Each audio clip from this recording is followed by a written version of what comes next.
Hello and welcome to another episode of What Travis Says. My name is Travis. Let's talk about Knock Knock. I was going to change out of my interview clothes into something a little more comfortable, but then I thought, you know what? I'll just leave them on and do the video. I'm just going to start off by saying that I wasn't really that impressed with Knock Knock. I just felt like it was too predictable and meh. 1, we knew that there was a wooden lady. We saw her in the trailer. 2, we knew why they couldn't go into the tower. That's where the wooden lady was. 3, there were a lot of characters that just weren't really fleshed out, so their deaths were kind of meh. Which brings me to my next point. 4, there were way too many scary movie tropes that are just so overused and annoying and predictable.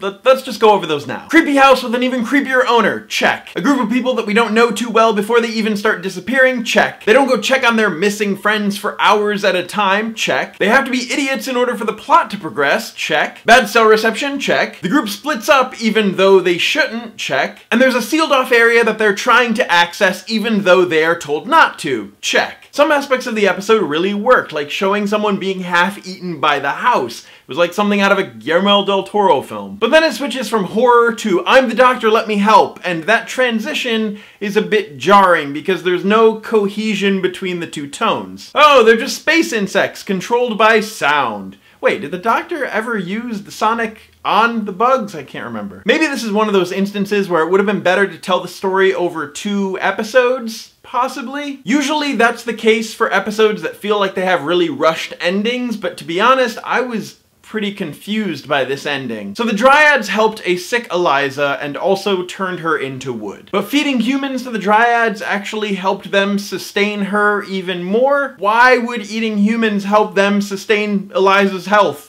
as a wood creature? And why did the bugs turn her to wood but ate everyone else? And how did the landlord find out that feeding people to the Dryads would help keep his mother alive? The twist about the landlord's relationship with the lady in wood was pretty good, and David Suchet played the landlord perfectly. He had this little sinister twinkle in his eye that was just like, ooh, creepy. Funny side note, he signed on to do this episode of Doctor Who without even reading the script. He was just so enthusiastic about being in an episode of Doctor Who that he signed on immediately. As you may remember, I did a video a couple weeks back about the landlord being a Time Lord, and I was really only playing devil's advocate with theories, and in a fandom such as Doctor Who, that can be really fun. And I've seen a couple people raging about how Bill's flaunting her sexuality again. All she did was politely reject someone else's advances. By that definition, the guy was flaunting his sexuality by flirting with Bill. And at the end of the episode, yet again, we get more of this mysterious vault. The Doctor relieves Nardole of his vault guarding duties, and then the Doctor proceeds to open the vault up. Whoever is in the vault enjoys playing piano and hearing stories about kids getting eaten by a house, and Mexican food, I'm assuming. The Doctor brings in the Mexican food and says some surprising things. I know you miss it all.